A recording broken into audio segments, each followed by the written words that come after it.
نحمده ونستعينه ونستغفره ونعوذ بالله من شرور أنفسنا ومن سيئات أعمالنا من يهده الله فلا مضل له ومن يضلل فلا هادي له وأشهد أن لا إله إلا الله وحده لا شريك له وأشهد أن محمدا عبده ورسوله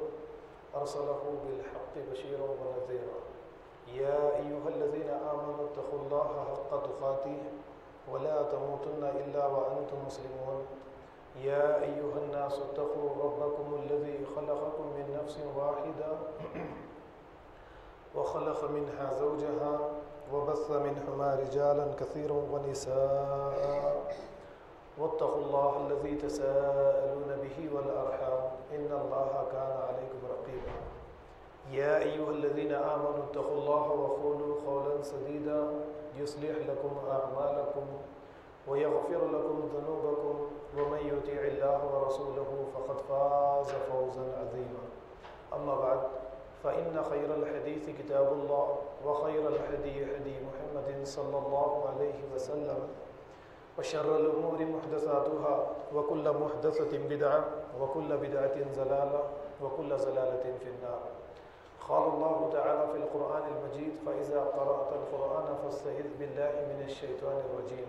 أعوذ بالله السميع العليم من الشيطان الرجيم بسم الله الرحمن الرحيم يا أيها الذين آمنوا كتب عليكم الصيام كما كتب على الذين من قبلكم لعلكم تتقون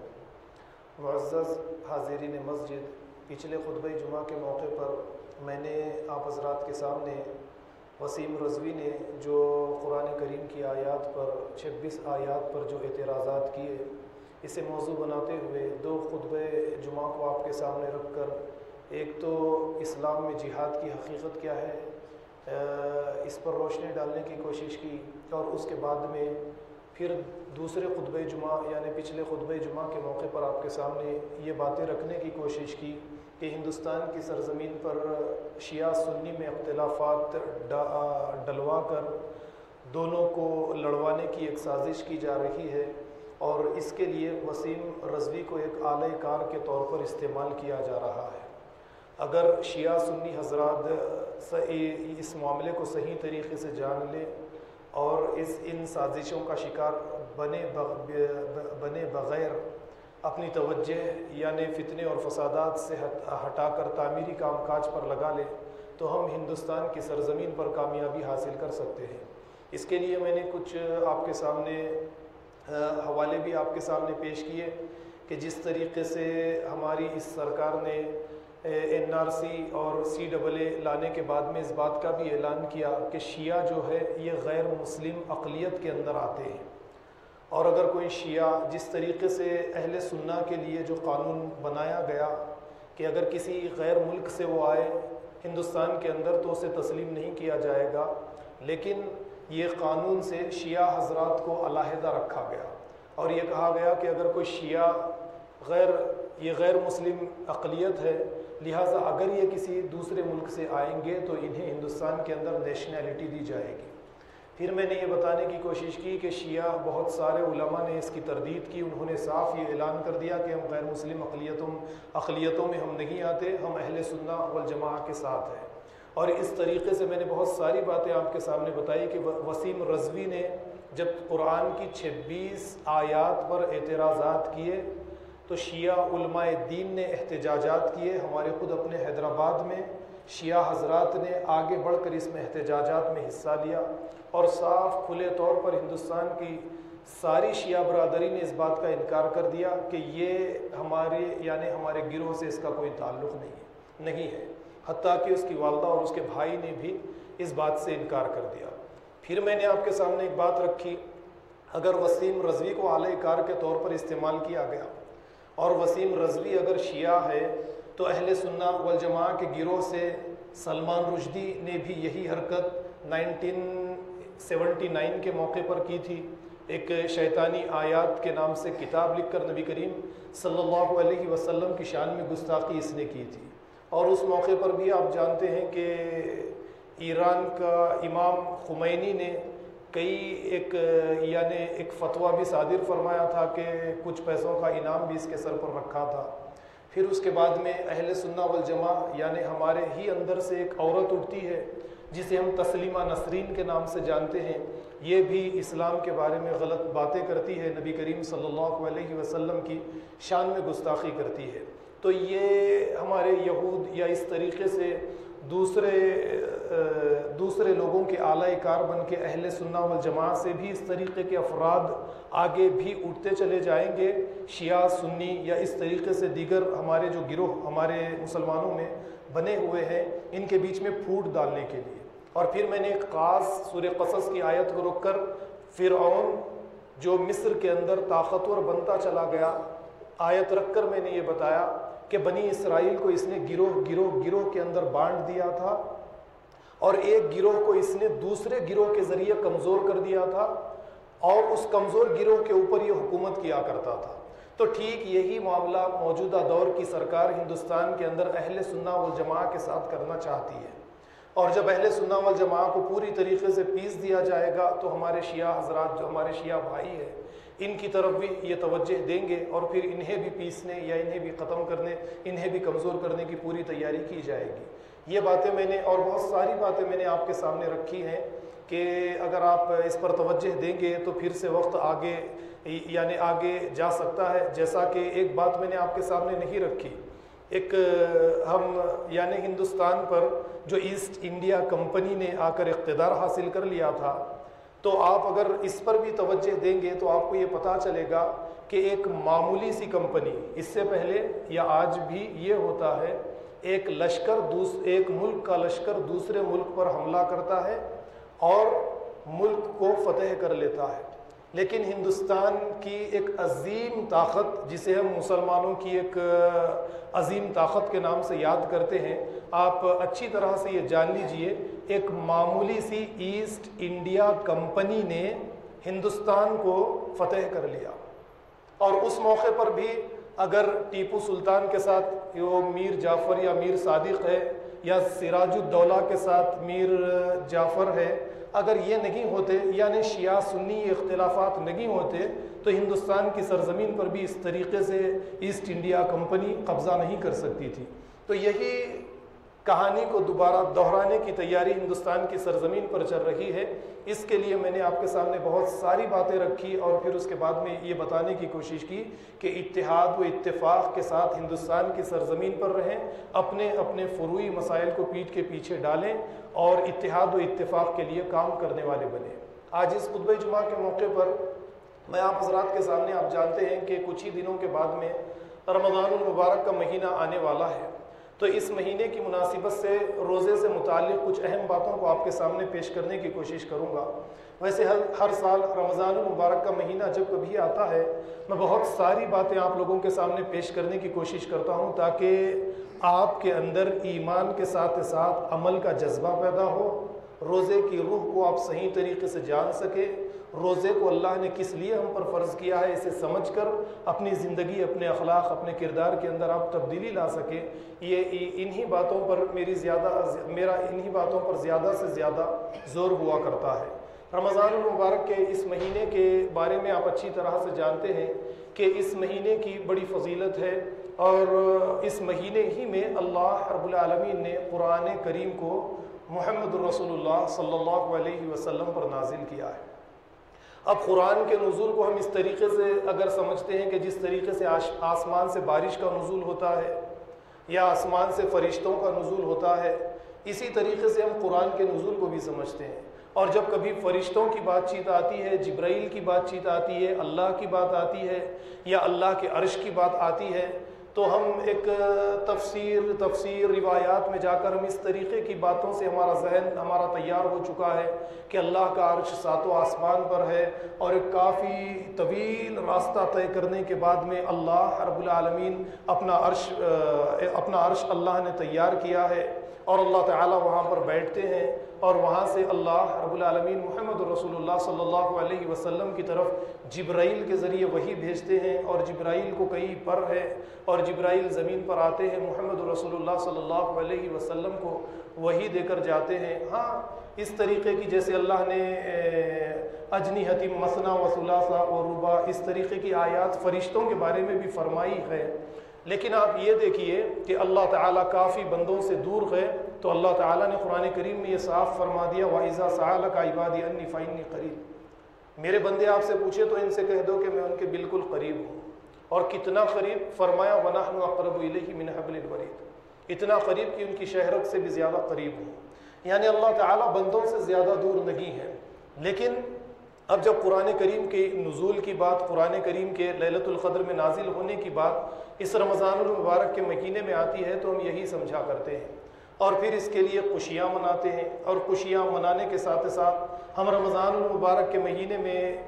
قرآن کریم کی تلاوت کا اچھی طرح سے اہتمام بھی کرتے ہیں۔ لیکن میں کچھ بات آپ کے سامنے، سخت طرح کی بات میں آپ کے سامنے اگر پیش کروں تو اس کے لیے معذرت بھی چاہتا ہوں، آپ برا اس کے لیے مت مانیے۔ میں یہ سمجھتا ہوں کہ قرآن کریم ہر اس شخص پر نازل ہوتا ہے، ہر اس شخص پر قرآن کریم نازل ہوا ہے جو قرآن کریم میں تدبر و تفکر کرتا ہے، اور جو قرآن کریم کے مطابق اپنی زندگی گزارنے کی کوشش کرتا ہے، قرآن کریم کو اپنی عملی زندگی کے اندر داخل کر کے اپنے عمل کو، اپنے اخلاق کو، اپنے کردار کو قرآن کریم کے مطابق بناتا ہے، اس پر قرآن کریم کا قرآن کریم نازل ہو چکا ہے۔ اور جو افراد ابھی نرسری سے باہر نہیں نکل سکے، جو الف با تا سا سے لے کر الف لام میم سے لے کر والناس تک عربی ہی کے اندر قرآن کریم کی تلاوت کرتے ہیں، میں سمجھتا ہوں کہ قرآن کریم ابھی ان پر نازل نہیں کیا گیا۔ یعنی قرآن کریم کا جس طریقے سے حق ادا کرنا چاہیے تھا، بندے کو ارادہ اور اختیار جو اللہ نے دیا ہے، اس ارادے اور اختیار کے بعد میں اللہ کے منشور، اللہ کے کلام، اللہ کے قانون کو فالو کرنے کا جو مسئلہ ہے، اس مسئلے کو ہم نے صرف اور صرف تلاوت کی حد تک محدود کر دیا ہے۔ نرسری کے بعد کچھ اور بھی آگے ہمیں بڑھنا تھا، اپنی زندگیوں کے اندر تبدیلی لانی تھی، ہم نے اس طریقے کی تبدیلی آج تک نہیں لائی۔ تو اب لیلۃ القدر کا یعنی رمضان المبارک کے مہینے میں قرآن کے نازل ہونے کی جو باتیں آپ کے سامنے آئیں گی، لیلۃ القدر میں جس طریقے سے قرآن نازل کیا گیا ہے، ہاں نازل کیا گیا ہے قرآن، لیکن یہ قرآن ہمارے جیسے اندھے اور بہروں کے لیے نازل نہیں کیا گیا۔ ابھی قرآن کا نزول ہمارے اوپر نہیں ہوا، کیونکہ ہم نے صحیح طریقے سے قرآن کریم کو آج تک نہیں سمجھا، اس کی تلاوت کا حق آج تک ادا نہیں کیا۔ اب رمضان المبارک کی طرف میں آپ کو لے کر آتا ہوں۔ سورہ بقرہ کی یہ آیت میں ہر رمضان المبارک کے مہینے میں تلاوت کرتا ہوں، اور اسی آیت کے ذریعے اپنے خطبہ جمعہ کا آغاز بھی میں آپ لوگوں کے سامنے کرتا ہوں۔ دیکھیے اس آیت میں اللہ نے جو بات فرمائی آپ اچھی طرح سے جانتے ہیں، یا ایھا الذین آمنوا کتب علیکم الصیام کما کتب علی الذین من قبلکم لعلکم تتقون، اے لوگوں جو ایمان لائے ہو، تم پر روزوں کو فرض کر دیا گیا ہے، جس طرح تم سے پہلی امتوں پر، تم سے پہلے مسلمانوں پر بھی روزوں کو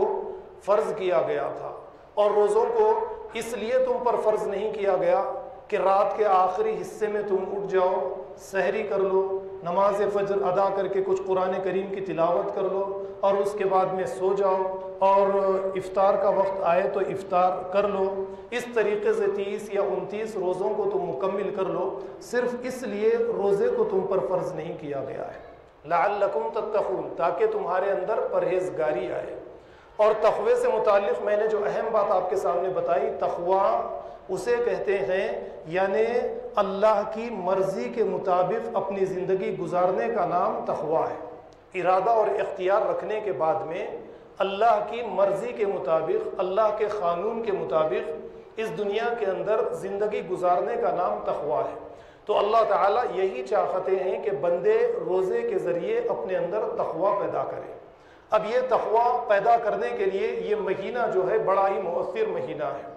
جیسے ایک موسم بہار آتا ہے، اس موسم کے بارے میں آپ اچھی طرح سے جانتے ہیں کہ جو یعنی اچھی زمین ہوا کرتی ہے، موسم بہار آنے کے بعد میں آپ دیکھتے ہیں کہ ہری بھری ہو جاتی ہے، اور اس کے بعد میں اس کے اوپر پھل ہے، پھول ہے، کھیتی ہے، یہ ساری چیزیں اس کے اوپر اگنے لگ جاتی ہیں۔ ٹھیک اسی طریقے سے اہل ایمان کے لیے، با تقوی انسان کے لیے، متقیوں کے لیے یہ رمضان المبارک کا مہینہ ایک موسم بہار کا مہینہ ہے۔ یہ مسلمان ایمان والے کے دل کو نرم کرنے والا مہینہ ہے، اور اللہ رب العالمین کی اطاعت کی طرف لگانے والا مہینہ ہے۔ لیکن آپ دیکھیے کہ یہ مہینہ آنے کے بعد بھی ہمارے دل اللہ کی اطاعت کے لیے، اللہ کی بندگی کے لیے ہمارے دل نرم نہیں ہوتے،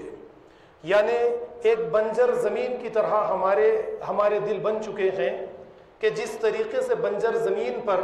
یا پھر اس طریقے سے بنجر زمین کے علاوہ آپ دیکھتے ہیں کہ کوئی زمین پر چٹان رہتی ہے پتھر کی، اس کے اوپر کہیں سے دھول آ جائے، کچھ آ جائے، مٹی آ جائے، ہوا کی وجہ سے جمع ہو جاتی ہے، اور اس کے اوپر آپ بیج ڈالیں، کچھ کریں، اس کے اوپر کوئی یعنی پیڑ پودے ہریالی نہیں آتی۔ تو ٹھیک یہی معاملہ ہمارا ہو چکا ہے، ہمارے دل اتنے سخت ہو چکے ہیں کہ رمضان المبارک کا مہینہ آتا ہے، اور یہ مہینہ آنے کے بعد میں جو رمضان المبارک یعنی روزے کی جو روح ہے، اس روح کے بغیر ہم روزے رکھا کرتے ہیں، اور اللہ نے روزے کو جو فرض کیا ہے اس مقصد کو ضائع کرتے ہوئے 30 یا 29 دن کے روزوں کو پورا کر لیتے ہیں، وہ مقصد ہم کبھی حاصل نہیں کرتے۔ تو دیکھیے یہ رمضان المبارک کا جو مہینہ ہے دلوں کو نرم کرنے کا مہینہ ہے، اور دلوں کو اس رمضان المبارک کے مہینے میں اس لیے نرم کیا جاتا ہے کہ بندے اللہ سے محبت کرنے والے بنے، اللہ کی مرضی کے مطابق وہ زندگی گزارنے والے بنے۔ اسی لیے نبی کریم صلی اللہ علیہ وسلم نے فرمایا، من صام رمضان ایمانا و احتسابا غفر له ما تقدم من ذنبه، کہ جس نے رمضان المبارک کے روزے ایمان کی حالت میں احتساب نفس کے ساتھ رکھے، یعنی احتساب کرے، اپنی نفس کا حساب و کتاب کرے کہ اس نے پچھلے سال کیا کیا کیا، اس نے پچھلے ہفتے میں اللہ کی نافرمانی والے کام کیا کیا کیے۔ یہ نفس ہے، اور یہ نفس ایک ایسی چیز ہے جو بندے کو ہمیشہ نافرمانی کی طرف لے کر جاتی رہتی ہے، کیونکہ انسان شاید آپ جانتے ہیں، اور یعنی ہم اچھی طرح سے ان باتوں کو جانتے ہیں کہ انسان جو ہے یہ ایک عادتوں کا مجموعہ ہوا کرتا ہے، انسان عادتوں کا ایک مجموعہ ہے۔ جس طریقے سے آپ قربانی کے وقت اپنے مکان میں ایک جانور کو لا کر اس کی قربانی دیتے ہیں، تو آپ کیا دیکھتے ہیں؟ قربانی دینے کے بعد میں اس کے جسم سے کیا نکلے گا؟ ہڈیاں نکلیں گی، گوشت نکلے گا، یا پھر اس کی جو بھی اس کے پیٹ کے اندر، اس کے جسم کے اندر جو چیزیں ہیں، یہی چیزیں اس کے جسم سے نکلتی ہیں۔ ٹھیک اسی طریقے سے اگر کسی انسان کو بھی ذبح کیا جائے، اس کو چیرا جائے، پھاڑا جائے، تو یہی چیزیں نکلیں گی جو جانور کے اندر سے نکلتی ہے۔ اس اعتبار سے اس کے اندر کوئی دوسری چیز آپ کو نظر نہیں آئے گی۔ لیکن آپ یہ دیکھیے کہ کوئی ایسا ایکسپرٹ ڈاکٹر رہے جو انسان کی عادتوں کو وہ آپریشن کر کر باہر نکال کر اس کی تحقیق کر سکتا ہو، تو آپ کو اس بات کا پتہ چلے گا کہ وہ انسان کی عادتوں کو جب چیر پھاڑ کر کے باہر نکالے گا، اس کا آپریشن کرے گا، تو 1000 سے زیادہ اس کے اندر برائیاں نکلیں گی، بری عادتیں اس کے اندر نکلیں گی۔ کسی کے ساتھ لین دین کرتا ہے تو دھوکہ دیتا ہے، بری عادت۔ بات چیت کرنے کی ایک جو اس نے عادت بنائی ہے یہ باہر نکلے گی، سننے کی اس کی ایک عادت باہر نکلے گی،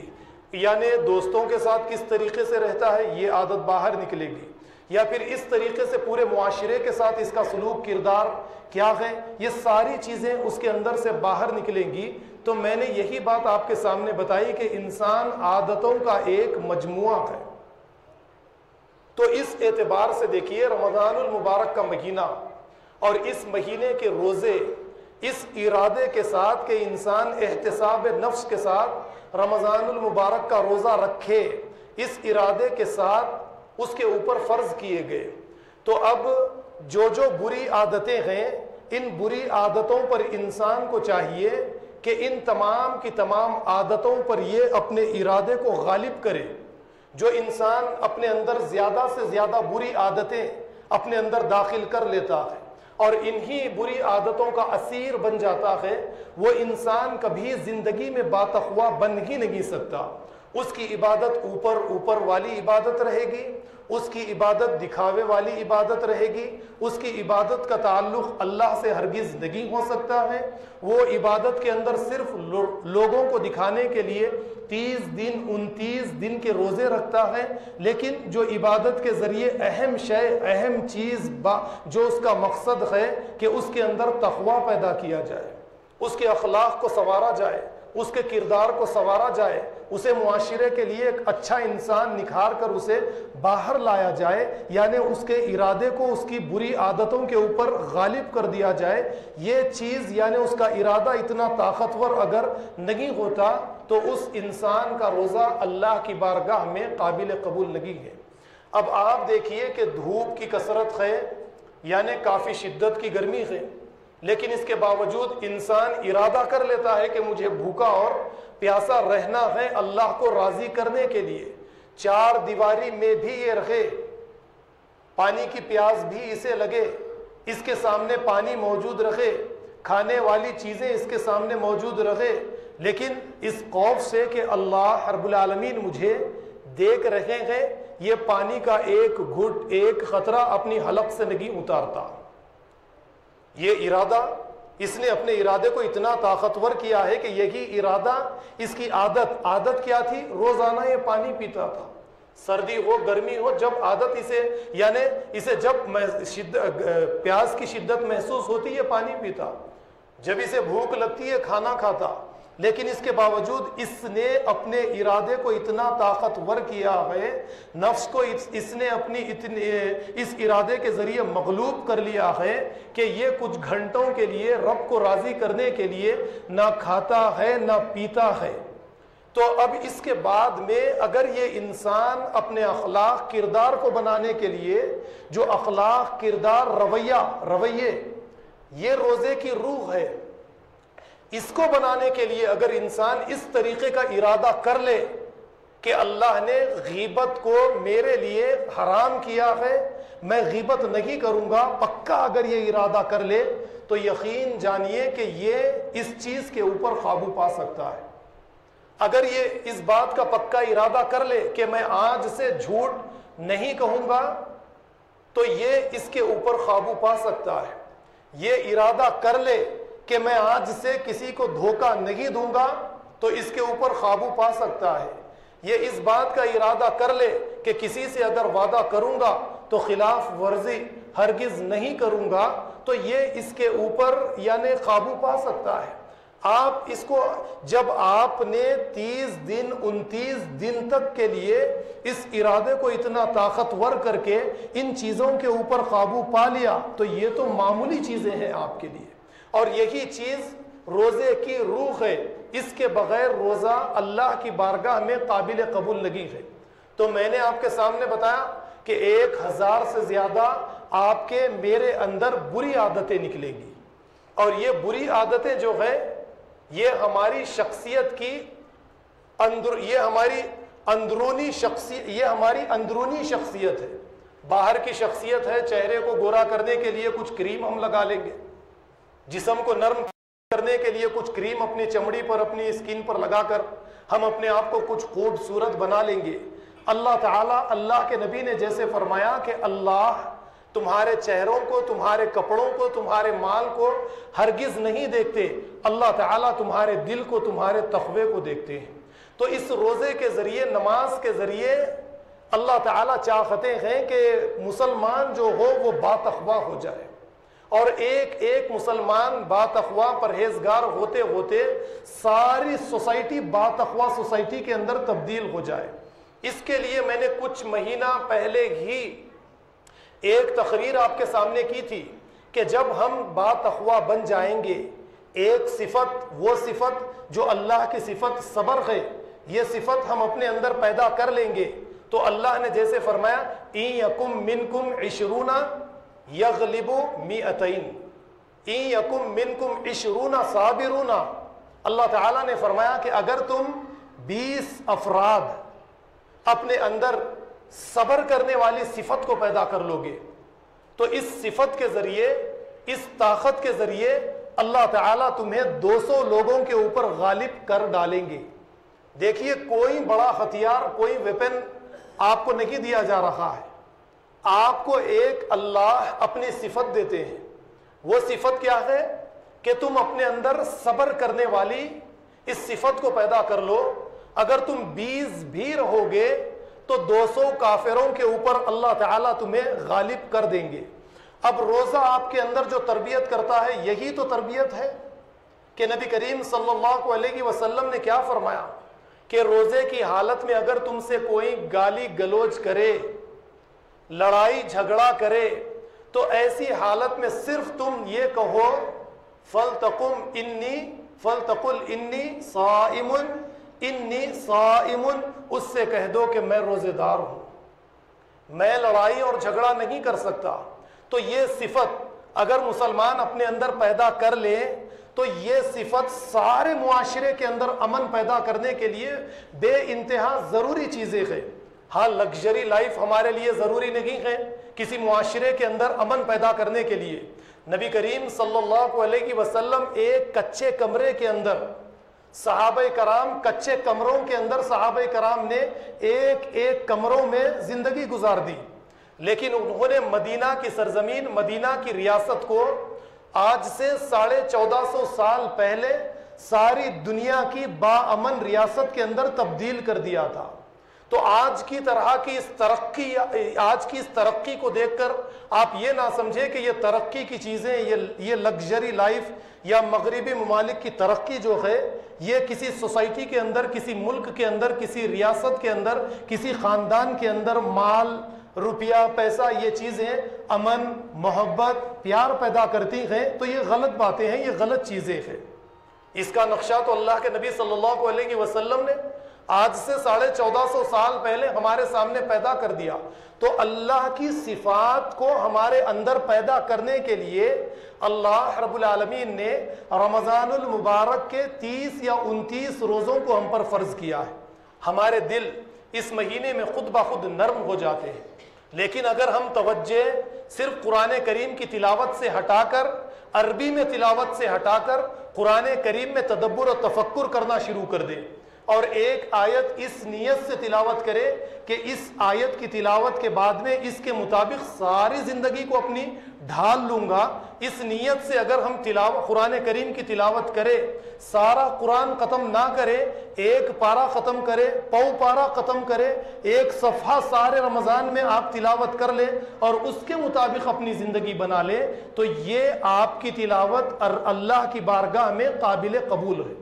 بار بار وہی بات پھر دوہرا دوں آپ کے سامنے, عربی میں پڑھنا نہیں آتا مت پڑھیے. اللہ تعالیٰ قیامت کے دن آپ کو بٹھا کر عربی میں سننے والے نہیں گئے, آپ کی تجوید سننے والے نہیں گئے, آپ کی قرأت جس طریقے سے امام کے پیچھے ہم قرأت سن کر خوب تعریفیں کرتے ہیں, اللہ تعالیٰ کو کسی کی قرأت سے موٹی آواز, بری آواز, بھدی آواز, پیاری آواز سے اللہ کو کچھ لینا دینا نہیں گئے. اللہ تعالیٰ آپ کے عمل کو دیکھتے ہیں,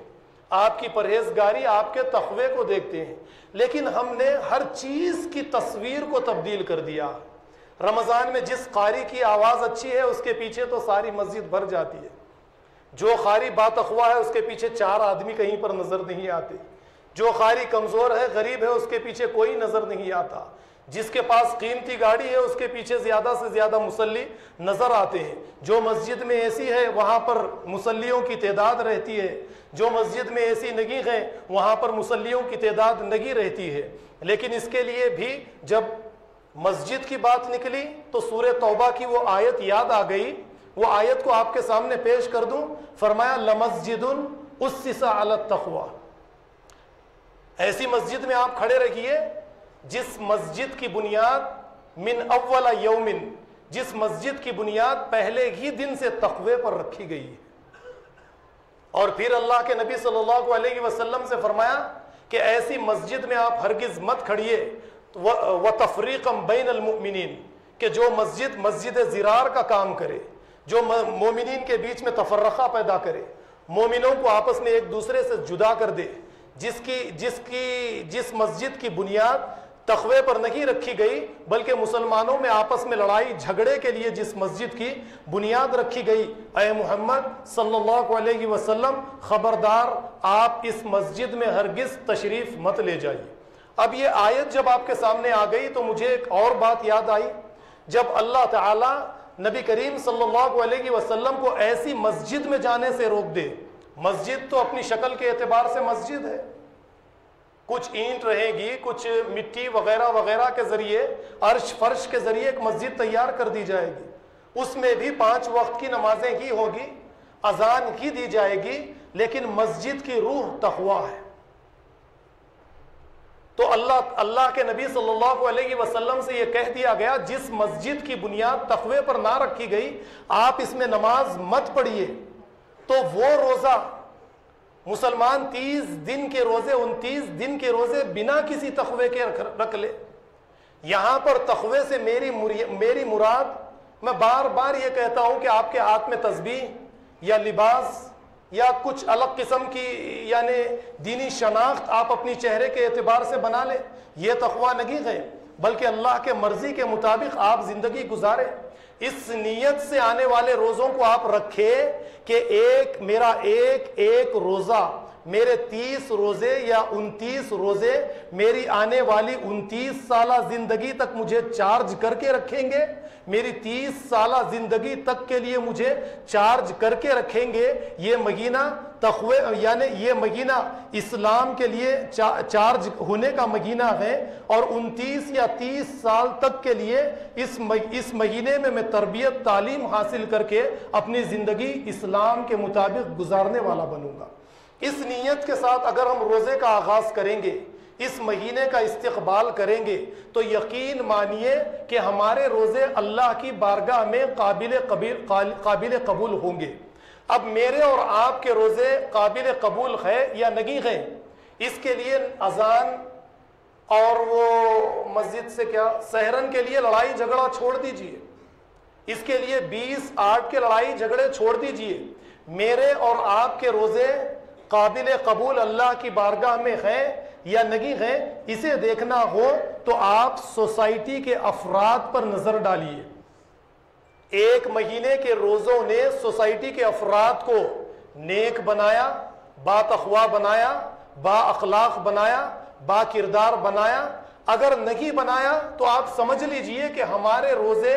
اللہ کی بارگاہ میں قابل قبول نہیں ہیں، اللہ نے ہمارے روزوں کو قبول نہیں کیا ہے. یہی چیز روزے کی جان ہے، یہی چیز روزے کی روح ہے. اللہ تعالیٰ نے اسی لیے رمضان المبارک کے ایک مہینے کے روزوں کو فرض کیا ہے. اب آپ بھی روزے رکھیے، میں بھی روزہ رکھتا ہوں ہر سال، لیکن روزہ قبول ہے یا نہیں ہے یہ باتیں میں نے آپ کے دل میں اتار دی ہے. اور یہ باتیں غلط کرنے سے پہلے آپ کو یعنی آپ کو اشارہ دیتی رہے گی کہ یہ کام غلط ہے، جھوٹ کہنا غلط ہے، غیبت کرنا روزے کی حالت میں بھی غلط ہے، روزے کے بعد بھی غلط ہے، وعدے کے خلاف کرنا روزے میں بھی غلط ہے، تو روزے کے بعد بھی اسی طریقے سے غلط ہے. تو یہاں پر میں نے سورہ انفال کی ایک آیت آپ کے سامنے رکھی. اس آیت میں اللہ نے فرمایا 20 صابرون یغلبوا 200. تو یہیں تک نہیں فرمایا، پھر آگے اللہ نے فرمایا کہ ان یکم منکم 100، اور اگر تمہارے اندر 100 صبر کرنے والے پیدا ہو جائے. اللہ تعالیٰ نے آگے فرمایا کہ یہ 100 صبر کرنے والے اگر تمہارے بیچ میں پیدا ہو جائیں، یغلبوا 2000، یہ 100 2000 کافروں پر غالب آ جائیں گے. کیا صفت ہے دیکھیے آپ، 100 صبر کرنے والے 2000 پر غالب آ جائیں گے. لیکن ہماری عجیب کیفیت ہے، اب ہم یہی کہتے ہیں کہ جب رمضان المبارک کا مہینہ آتا ہے، اذا جاء رمضان فتحت ابواب الجنہ وغلقت ابواب النار، کہ جب رمضان المبارک کا مہینہ آتا ہے جنت کے سارے دروازے کھول دیے جاتے ہیں. صحیح ہیں، ہر ایک کے لیے، میرے جیسے گناہ گار کے لیے رمضان المبارک کے دروازے کھول دیے جائیں گے؟ ہرگز نہیں. جو اپنے اخلاق میں تبدیلی لائے، کردار میں تبدیلی لائے، رویوں میں تبدیلی لائے، صرف اس کے لیے رمضان المبارک میں جنت کے دروازے کھولے گئے. سب کے لیے جنت کے دروازے نہیں کھولے جاتے. وغلقت ابواب النار، اور جہنم کے دروازے بند کر دیے جاتے ہیں. سب کے لیے نہیں بند کیے جاتے جہنم کے دروازے. اور پھر وسلسلۃ الشیاطین، یعنی شیاطین قید کر دیے جاتے ہیں. یہ تمثیل ہے، یہ آپ کو سمجھانے کے لیے ہے کہ شیاطین قید کر دیے جاتے ہیں. حقیقت میں شیاطین قید نہیں کیے جاتے، بلکہ شیاطین کو آپ کی طرف آنے سے روک دیا جاتا ہے۔ لیکن شروع میں نے آپ کے سامنے ایک بات بتائی کہ ہماری اندرونی شخصیت کے اندر 1000 یا کئی ہزار بری عادتیں موجود ہیں۔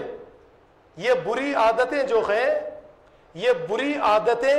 ہمیں شیطان کی طرف لے کر چلی جاتی ہیں، شیطان ہماری طرف نہیں آتے،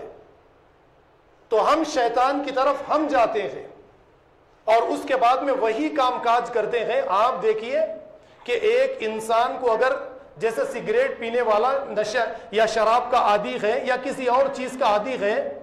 جب اس کو عادت ہو جاتی ہے تو یہ مجبور ہو جاتا ہے، یہ عادت کو یہ ہرگز نہیں چھوڑ سکتا ہے۔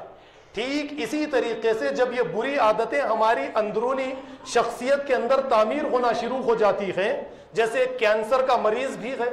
شروع میں اگر اس کا علاج نہ کیا جائے تو یہ کینسر ایک جان لیوا لا علاج مرض کے اندر تبدیل ہو جاتا ہے۔ تو ٹھیک اس طریقے سے اگر ہم یہ بری عادتوں کی پرورش کرتے چلے جاتے ہیں اور ایک عمر کو ہم پہنچ جاتے ہیں تو اس کے بعد میں یہ بری عادتیں جو ہیں یہ ہمارے اندر ارادے کو غالب ہونے کا موقع نہیں دیتی۔ کہ آپ غور بھی کرتے ہوں گے کہ کبھی ہم چاہتے ہیں کہ آج سے میں غیبت نہیں کروں گا، شراب پینے والا کہتا ہے کہ آج سے میں شراب کو ہاتھ نہیں لگاؤں گا، لیکن کچھ ہی دنوں کے بعد میں وہ شراب پیتا ہے، کچھ ہی دنوں کے بعد میں انسان جھوٹ بولتا ہے، کچھ ہی دنوں کے بعد میں انسان غیبت کرتا ہے، یا زنا کرنے والا شہوت کے پیچھے لگنے والا شہوت کرتا ہے۔ یہ کیا ہو؟ یہ جو ہم نے بری عادتوں کی پرورش کی ہے، یہ بری عادتیں ہیں جس سے چھٹکارا ہمارے لیے ناممکن ہے۔ تو شیاطین تو ہمارے قریب نہیں آتے، لیکن یہ بری عادتیں اب رمضان المبارک کے مہینے میں ہمیں شیاطین کی طرف لے کر چلی جاتی ہے۔ تو یہ رمضان المبارک کے مہینے میں اللہ رب العالمین ہمیں یہی بتانا چاہتے ہیں کہ ایک مہینہ تم نے کھانا پینا اس کڑی دھوپ کے اندر چھوڑ دیا، یعنی ارادہ تم نے کر لیا کہ پانی کو میں ہاتھ نہیں لگاؤں گا، ایک بوند پانی اپنی حلق سے میں نہیں اتاروں گا، ایک نوالا میں اپنے حلق سے پیٹ میں جانے نہیں دوں گا، رب کو راضی کرنا ہے۔ یہ تو کافی مشکل کام ہے، اس کے علاوہ بری عادتوں کا چھوڑنا اس سے زیادہ آسان کام ہے، لیکن ہم ان بری عادتوں کو چھوڑنا نہیں چاہتے،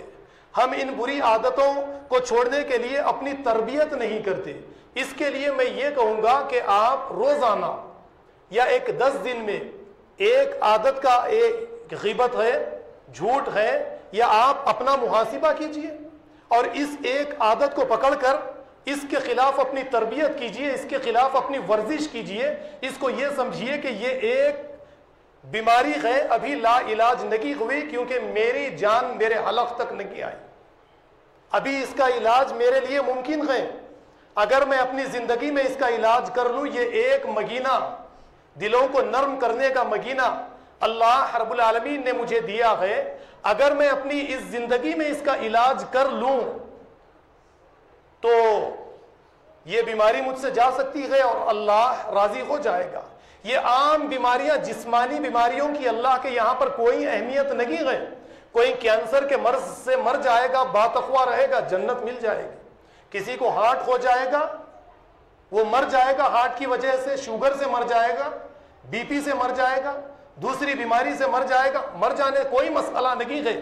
باتقوا ہے، پرہیزگار ہے، اسے جنت ملے گی۔ لیکن یہ اندرونی بری عادتیں جو ہیں، جس کو ہم نے ایک سوسائٹی سے ہمارے اندر داخل ہو چکی ہیں، تو یہ عادتیں اللہ کی بارگاہ میں ہمیں کبھی کامیاب ہونے نہیں دیں گی۔ ان عادتوں کو آپ یعنی اپنے لیے ایک مرض کے طور پر لیجئے۔ چھوٹی سی بیماری ہوتی ہے تو ہم کسی ڈاکٹر کے یہاں پر جا کر رجوع کر لیتے ہیں، لیکن ان بیماریوں کے خاتمے کے لیے، اس کی دوا کے لیے ہم کیا کرتے ہیں دنیا کے اندر؟ ہم کچھ نہیں کرتے اس کی دوا کے لیے۔ یعنی اپنے آپ کو سدھارنے کے لیے، اپنی اندرونی شخصیت کو بنانے کے لیے ہمیں موقع نہیں ملتا، ہمارے یہاں پر کوئی وقت نہیں ہے۔ اسی لیے پیارے نبی نے فرمایا، من صام رمضان ایمانا و احتسابا غفر له ما تقدم من ذنبه، کہ جس نے رمضان المبارک کے روزے ایمان کی حالت میں، احتساب نفس کے ساتھ رکھے، اس کے پچھلے سال کے سارے گناہ معاف کر دیے جاتے ہیں۔ کتنا بڑا موقع ہے، 30 دن 29 دن آپ محنت کیجئے، اپنی تربیت کیجئے، تھوڑی سی ورزش کیجئے، کچھ محنت کیجئے، پچھلے سال کے سارے گناہ آپ کے معاف کر دیے جائیں گے۔ ایک ضروری اعلان یہ ہے کہ ایک صاحب ہماری مسجد میں کسی دوسری ریاست سے تشریف لائے ہیں، مسجد کی تعمیر کے سلسلے میں بنگال سے یہاں پر تشریف لائے ہیں۔ میری آپ لوگوں سے گزارش ہے کہ جاتے وقت میں دل کھول کر آپ کا تعاون کیجئے۔ وآخر الدعوانا ان الحمد للہ رب العالمین۔